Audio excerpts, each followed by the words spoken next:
In the 1960s, 110 babies were born every day at Kandang Kerbau, more than any other maternity hospital in the world. Large families were the standard then. Coming from a family with 10 children, Angeline Tan remembers having to walk to school to save money on bus fares. Her father was a fruit seller, earning $200 to $300 a month, and a mother had to scrimp and save to make ends meet. The family squeezed into one bedroom in a Queenstown flat. There are about 3 families in the flat and about 17 of us. We have no beds, except for my parents' bed.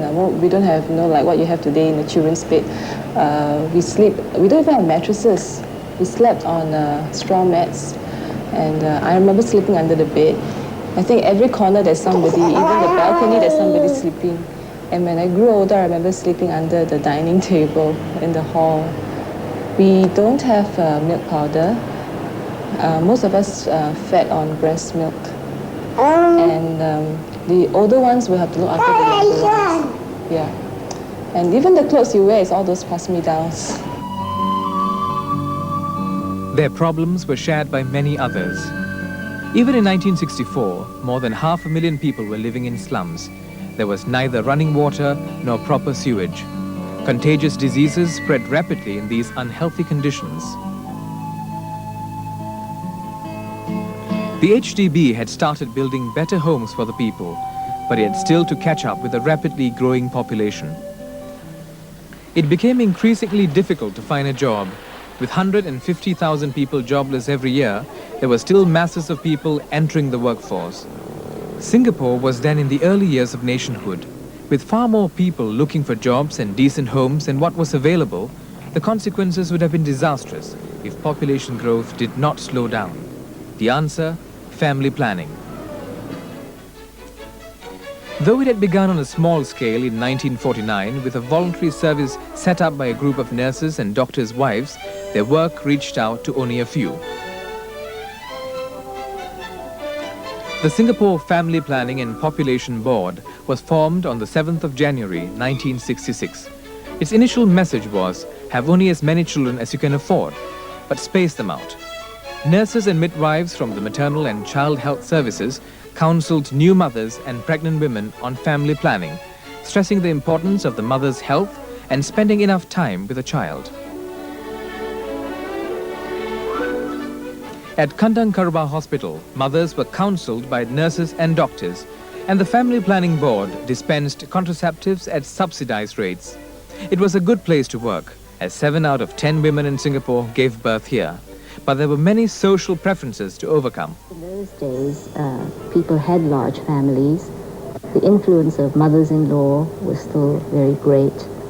People thought that having large families was a sign of kind of blessing. And then there was, of course, the desire to have as many sons as possible. So we had a great deal of trouble trying to overcome these prejudices. And of course, there was ignorance about the methods of family planning. There were fears. And to overcome these, really, you need to be very patient, and you need to be able to explain simply and clearly, because most of our patients in those early days were not very well educated. Public campaigns were mounted to reach a wider audience, and the message got through.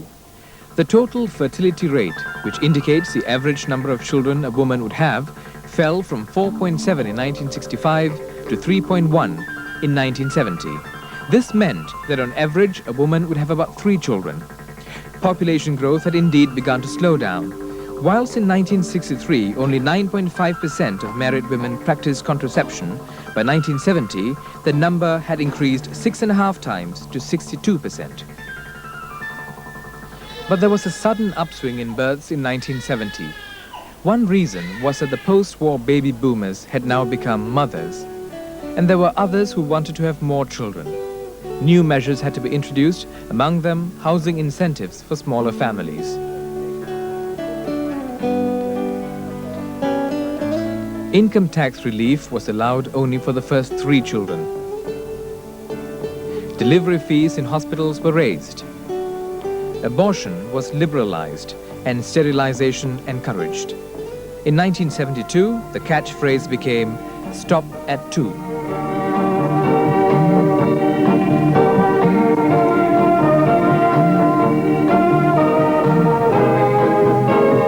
A healthy and happy life with a small family. Out of this emerged the idea of the two-child family as the norm for Singapore, as more and more accepted the good sense of having only as many children as they could care for properly. By 1975, the fertility rate had fallen to replacement level, which meant that the average number of children had fallen to 2, just enough to replace the parents.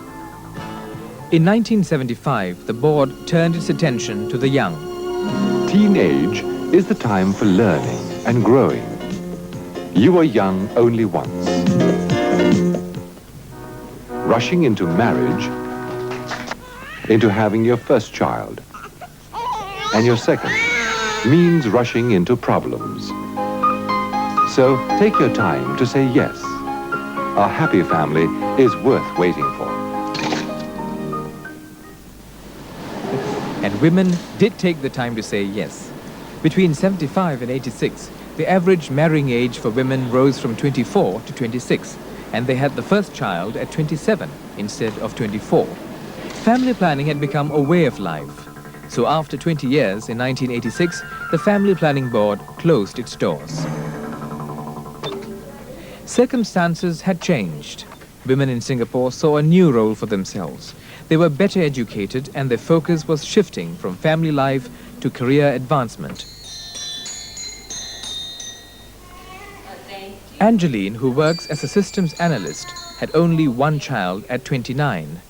Though she married 5 years ago, the constraints of education and career kept her and her husband from starting their family until 2 years ago. While smaller families have brought about a better quality of life, they've also created a population problem. Within 20 years, fertility rates have fallen 70% to 1.4 in 1986. This means that parents are not having enough children to replace themselves. If the trend continues, Singapore will face a declining population with less young people supporting the old. We would be facing labor shortage, we would be facing this shortage in manpower, and at the other end, we would be facing an increasing old age dependency ratio. Now, an aging population brought about by declining fertility rates would mean that our society would have to bear an increasing and tremendous burden of social services to be provided for the aged, the most serious of which would be increase in health costs. Then an aging population also meant the productivity of the labor force would decline because, older people obviously could not adapt to changes so easily. So all these combined together would make the economic development of a country slow down quite a bit. The quality of family life would also change, you see. Children growing up in very small families or children growing up as only children would not be able to enjoy the kind of family support, family warmth that could be provided when you have a much larger number of people around the household, when you have a much larger kinship network. And the effect of this would be felt in, say, 10, 15 years' time when the children themselves grow up, because they would be growing up with fewer siblings, they would be growing up with fewer cousins, and they would have fewer uncles and aunties, you see. And the impact of this on quality of family life, as well as on the emotional satisfaction of people as people, again, would be felt more severely when this generation of young people grow old themselves, you see. They would have less relatives around who would be able to help support them, whether materially or emotionally and psychologically. Singapore's social and economic conditions today call for a different perspective. To achieve optimal growth, population planning is a must. A population planning unit was formed last year under the Ministry of Health. Its task is to look at population trends and suggest policy changes to the government. For now, the unit wants to see more children for those with greater affordability.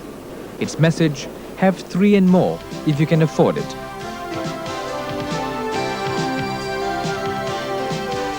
While the choice of having more children remains an individual one, it's a choice which will determine the future and survival of our nation.